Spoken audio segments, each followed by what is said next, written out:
Happy morning. Yan tayo makatulog doon sa kukulit na ng aso ko. Ayan. Ah. Laki, halika rito, dali.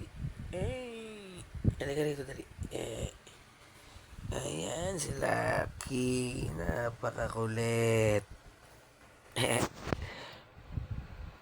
Si Lucky po ay isang pure breed na Shih Tzu. At ang cute-cute lang niya kasi sobrang liit niya talaga. Yun yung ginagawa. Paano makakatulog niyan? Di ba? Mm. Nakatihaya lang siya dyan. Nakatapos na ng third vaccination session niya kahapon.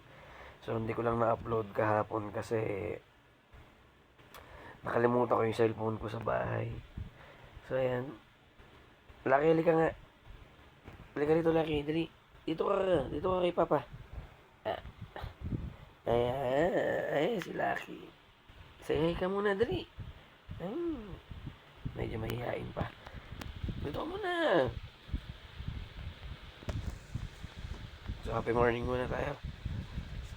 Mamaya na tayo magpo-food trip at busog na busog ako. Ang daming nagbigay ng pagkain sa baba. Pili tayo.